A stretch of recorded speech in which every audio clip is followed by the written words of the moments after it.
आज राजनाथ सिंह जी ने 148 करोड़ लोगों का अपमान किया। आज राजनाथ सिंह ने मेरे शहीदों का अपमान किया। हमारे फौज ने टारगेट पाकिस्तान किया। दुनिया भर में बहस ये हो रही है, आखिर इस 12 दिन के युद्ध में जीता कौन, हारा कौन, किसको ज्यादा नुकसान हुआ, किसका मकसद पूरा हुआ। आज का मेरा पहला सवाल यही है, इजराइल ईरान युद्ध खत्म, कौन जीता? और दूसरा, भारत पाक और मध्य पूर्व में क्या वाकई ये सीज फायर ट्रंप ने करवाया क्या? आप सभी का स्वागत। रिजीम चेंज नहीं हुई। दूसरा, सर, परमाणु कार्यक्रम कितना बर्बाद हुआ, किसी को क्या पता? इजराइल की कोई जीत नहीं है देखिए इसमें, और कहीं अमेरिका की भी जीत नहीं है, क्योंकि वो तो इस रिजीम को एक बहुत बड़ी चीज मैं कहने जा रहा हूं। देखिए, अमेरिका ने लेसन सीखे इराक से, लीबिया से और तालिबान से, अफगानिस्तान से, कि आप किसी मुल्क की जबरदस्ती लीडरशिप को चेंज करने जाओगे तो आपको ग्राउंड में घुसना पड़ेगा, और ग्राउंड में अनएंडिंग इनकंक्लूसिव वॉर है। Exactly. ट्रंप बहुत स्मार्टली उस इनकंक्लूसिव वॉर में नहीं घुसे, और ईरान की बुद्धिमता इसमें है कि उसने अपना विनाश रोक लिया। उसने इराक का, लीबिया का, बाकी जगह विनाश होते देखा है, उसने अपना विनाश रोक लिया। एक चीज अमेरिका ने रियलाइज की है कि जो तुम्हारी और इजराइल ने, कि जो तुम्हारी शील्ड है ना, उसको सुपरसोनिक मिसाइल उसको ब्रेक कर सकते हैं, डैमेज कर सकते हैं। इजराइल को पहली बार ऐसी मार पड़ी है, जो कि ईरान ठीक है, अमेरिका और वो मार लो आपने, कहीं ना कहीं ईरान के अंदर वो जो एलिमेंट्स हैं जो प्रो अमेरिका, जो प्रो इजराइल, जो खरीदे हुए, जो वो लोग हैं, जो उनके स्टूजेज हैं, जिन्होंने पूरी इंफॉर्मेशन लीक की है, जिन्होंने पूरी लीडरशिप मरवा दी शुरू में, उन्होंने सोचा था कि अब ये लीडरशिप के बाद खुमैनी कमजोर पड़ जाएगा और हम अभी सत्ता बदल देंगे। सत्ता नहीं बदली जा सकती। कितना कुछ जी, ईरान की तरफ से तो अभी से ऐलान हो गया कि परमाणु कार्यक्रम अपना दोबारा से बनाएंगे, करेंगे, वो चालू कर दिया, काम चालू कर दिया। अब तो बोलेंगे भाई, अब तो बोलने पे बात रहेगी ना, बोलेंगे, करेंगे नहीं, आपको लगता है? करेंगे, पर बात ये ना कि अब देखिए टाइम लगेगा, वो नहीं हो सकता। ये तीनों लीडर कैसे बच के निकलते? बहल साहब ने बहुत इंटरेस्टिंग बात बताई कि ईरान एक तरह से ऐसा लग रहा है कि अंदर ही अंदर अपनी सारी तैयारी कर ली, फेस सेविंग भी कर ली, न्यूक्लियर प्रोग्राम भी अपना बचा लिया, एनरिच्ड यूरेनियम भी बचा लिया, और कुल मिलाकर अपनी कॉन्स्टिट्यूएंसी को, जनता को खामनेई साहब मुंह भी दिखा पाएंगे। IRGC भी एकदम हीरो की तरह वहां जश्न मन रहा है तेहरान में। तो ये लग रहा है आपको बहुत स्मार्ट खेल गया ईरान, यहां पर सही टाइम पर सीज फायर भी कर लिया।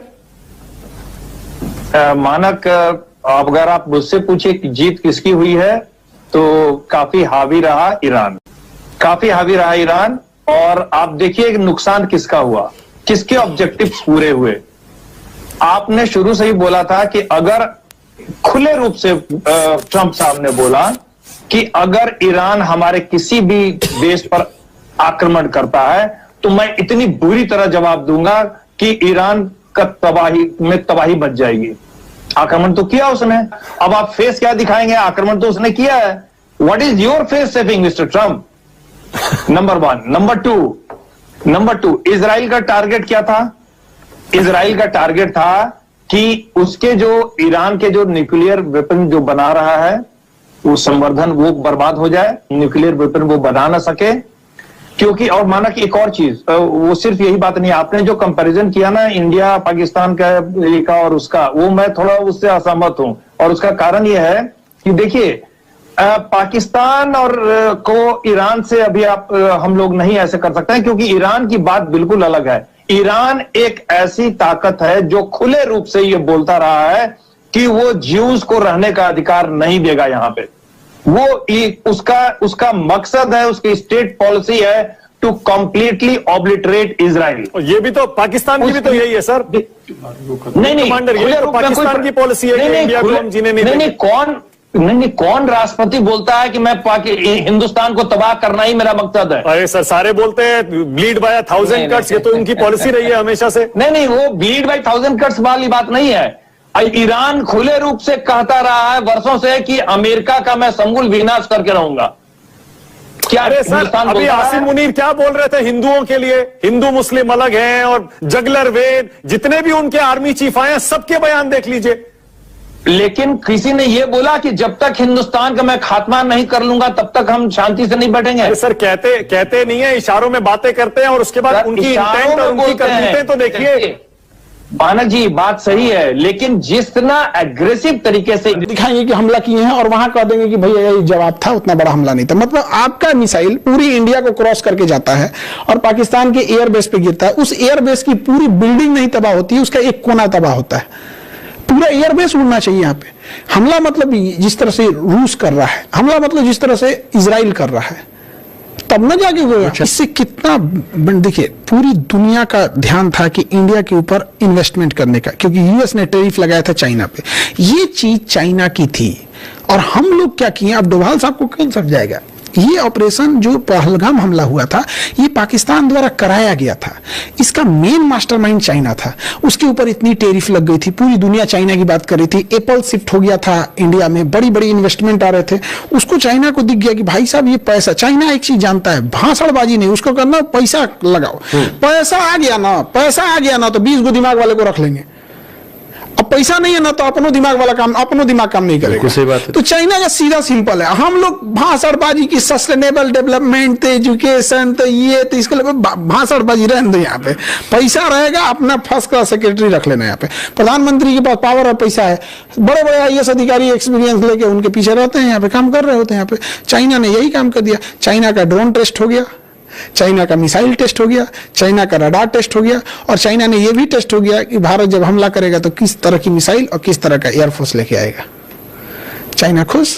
पाकिस्तान का वो जो सेना प्रमुख है आसिफ मुनीर, ये क्या कहिएगा, हमको क्या मिला ऑपरेशन सिंदूर से? हम किसी से पूछते हैं क्या मिला। तो आपकी नजर में क्या मिला हमें ऑपरेशन सिंदूर से? पॉजिटिव नेगेटिव क्या मिला? हाँ, एक तो सेना का मनोबल आप लेके चले गए। सेना पूरी फुल फ्लेजेड आप बॉर्डर तक पहुंचा के लेके गए थे, सबकी छुट्टियां कैंसिल कराए थे। क्या क्या हुआ था, हम अपने बटालियन, एनसीसी बटालियन में जाके वो कहते, क्योंकि हम लोग जब करते थे तो बताया गया था कि आप लोग अपने बटालियन में आके वो करिएगा, तो हम लोग भी तैयार बैठे थे कि क्या पता। महाराज इस टाइम तो आपका ऑपरेशन सिंदूर चल रहा होगा। नहीं, वो उसमें कितना टाइम लगता है, एक दिन। अच्छा, कोई बहुत बड़ा धूमधाम थोड़ी करना है यहाँ पे। हमारा तो जिस दिन रिसेप्शन था उस दिन क्लास लिए थे। हमारे प्रधानमंत्री नरेंद्र मोदी का डंका पूरी दुनिया में बज रहा है। पिछले 10-11 सालों से आपके कान पक गए होंगे ये सुनते सुनते कि हमारे प्रधानमंत्री नरेंद्र मोदी की मर्जी के बिना दुनिया में पत्ता भी नहीं खड़कता। हमारे प्रधानमंत्री नरेंद्र मोदी दुनिया के सबसे ज्यादा लोकप्रिय मुखिया हैं। वे वॉर तक रुकवा देते हैं। रूस और यूक्रेन के बीच चल रही लड़ाई को रोकने का श्रेय भी नरेंद्र मोदी के समर्थक लेते रहे हैं। वॉर रुकवा दी पापा, वो कैंपेन तो आप नहीं भूले होंगे, लेकिन हकीकत इससे कहीं उलट है। दरअसल हमारी विदेश नीति का और प्रधानमंत्री नरेंद्र मोदी का डंका पूरी तरह फट चुका है। इसका एक नमूना बीती रात चीन में हुई एक बैठक के दरमियान मिला। शंघाई सहयोग संगठन की बैठक में भारत के रक्षा मंत्री राजनाथ सिंह पहलगाम हमले का जिक्र तो करते रहे, लेकिन संगठन का जो संयुक्त बयान आया उसमें इसका उल्लेख नहीं करवा सके। यहां तक कि राजनाथ सिंह ने अपने भाषण में पाकिस्तान का नाम तक नहीं लिया। आइए आपको सिलसिलेवार पूरा घटनाक्रम बताते हैं। एक अंतर्राष्ट्रीय संगठन है शंघाई सहयोग संगठन। भारत भी उसका सदस्य नरेंद्र मोदी के प्रधानमंत्री बनने के बाद बना है। इसमें पाकिस्तान, चीन, ईरान, रूस, बेलारूस, किर्गिस्तान ऐसे तमाम देश शामिल हैं। इसकी बैठक चीन के एक शहर में हुई। हमारी तरफ से यानी भारत सरकार की तरफ से केंद्रीय रक्षा मंत्री राजनाथ सिंह इसमें शामिल हुए। अब वहां जो कुछ हुआ है उसने ये साबित कर दिया है कि नरेंद्र मोदी की अगुवाई में भारत की विदेश नीति कहीं नहीं ठहर रही। आज की तारीख में भारत की कहीं कोई सुनवाई नहीं हो रही है। आइए पहले राजनाथ सिंह का भाषण सुन लीजिए, फिर बताएंगे कि हम कहां खड़े हैं। On 22nd April 2025, the terror group, the Resistance Front, carried out a dastardly and a heinous attack on the innocent tourists in Pahalgam.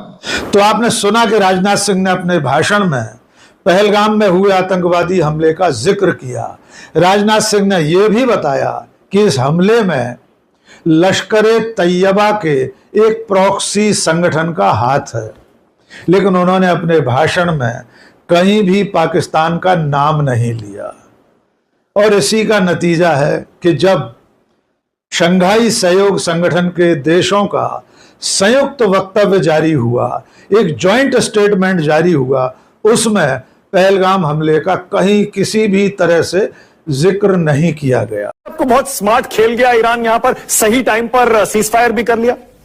एक चीज अमेरिका ने रियलाइज की है कि जो तुम्हारी और इजराइल ने कि जो तुम्हारी शील्ड है ना, उसको सुपरसोनिक मिसाइल उसको ब्रेक कर सकते हैं, डैमेज कर सकते हैं। इजराइल को पहली बार ऐसी मार पड़ी है जो कि काफी हावी रहा ईरान, काफी हावी रहा ईरान। देखो, मैं बस इतना कहूंगा कि जैसे हमने चुप रहकर पाकिस्तान से सहमति जताई जो हमें शर्मिंदा कर गया, उसी तरह इजराइल ने भी अमेरिका से समझौता किया। बहुत तकलीफ लगा, बहुत तकलीफ। पाकिस्तान में बोलता कि सीज फायर कर दीजिए, आप काहे सीज फायर कर दिए? हाँ, तो ढाका बोल के चल रहे हैं। पाकिस्तान ने यूएस से कहा, यूएस ने हमसे कहा, जो खबर आ रही थी। फिर आपकी सोवरेनिटी कहाँ चली गई? संप्रभुता हम किसी की बर्दाश्त नहीं करते। मैंने ट्रंप आप बोल देगा वो पेट्रोल पंप तो हो जाएगा, डोनाल्ड ट्रंप। तो ये नहीं होना चाहिए ऐसा। पाकिस्तान पे आपने क्या बदलाव किया? आपको क्या लगता है ऑपरेशन सिंदूर के बाद आतंकवाद खत्म हो जाएगा? मतलब वो ये कह रहे हैं कि हमने उनके घर में, बाथरूम में, किचन में घुस कर बता दिया कि अब हमारे यहाँ आओगे तो हम तुमको घुस के फिर से ठोकेंगे। कौन वाला मिसाइल मारे हैं? जाके ढलैया तू रहा है खाली, मैंने घरों नहीं उड़ाया है। भी आके बैठ गई है ईस्ट लद्दाख में, ऊपर से ये स्टेटमेंट आ गई है।